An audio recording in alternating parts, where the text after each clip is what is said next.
Olá, economistas, professores de economia, estudantes, bacharéis em economia e todos aqueles que nos assistem na TV Economista. Eu me comprometi a conversar com vocês durante estes programas sobre as luzes que nos foram dadas pelos palestrantes e participantes do Congresso Paulista de Economia que realizamos no dia 8 e 9 de setembro. Um segundo ponto que eu gostaria de colocar para vocês é a questão relacionada à necessidade de, cada vez mais, termos um conhecimento multidisciplinar.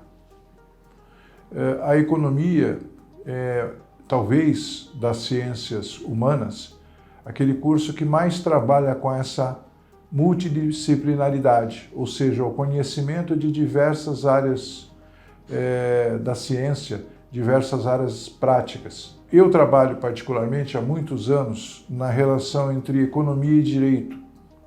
Essa é a minha principal dedicação na função de assistente técnico em processos judiciais, mas não só, também na reestruturação, recuperação de empresas, na consultoria. Eu vejo que essas duas áreas de conhecimento, elas são muito interligadas. Nós precisamos conhecer o direito razoavelmente para poder aplicar os conhecimentos também de economia que nós já temos. Mas não é só isso. Precisamos nos aprofundar nas questões ambientais.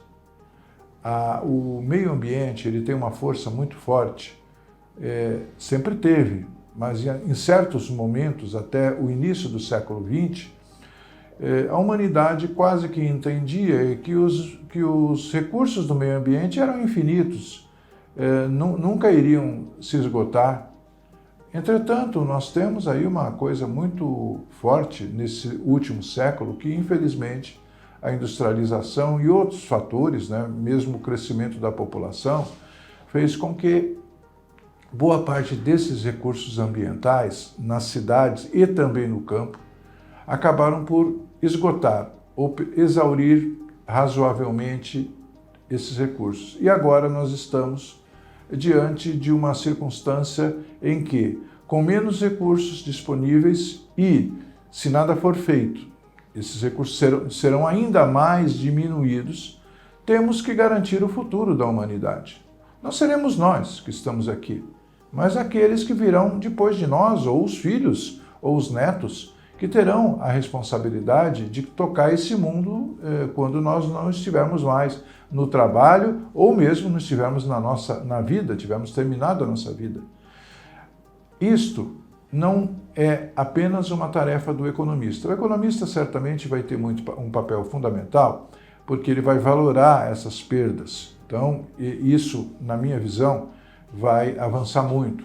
A questão da valoração econômica de danos ambientais. Então, o economista deve aprimorar-se nisso. Mas não é só. É necessário também que se procure saber mais um pouco.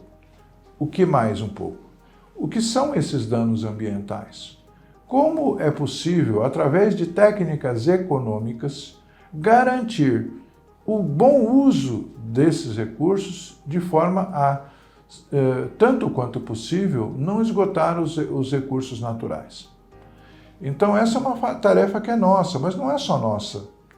Também dos engenheiros florestais, dos biólogos, dos zootecnistas, dos veterinários, de todos aqueles que têm alguma coisa a ver com o meio ambiente, por exemplo. Então isto, para mim, é fundamental, que a gente também conheça essa área técnica. E existem outras várias áreas técnicas que poderiam contribuir com o trabalho do economista. Então nós não tenhamos medo. Nós vamos fazer o nosso trabalho de economista e aqueles outros profissionais vão estar na mesma equipe que nós, trabalhando no mesmo sentido. O mais importante de tudo é que todos os profissionais devem ser remunerados e dignamente remunerados e, ao mesmo tempo, a sociedade seja satisfeita nas suas necessidades.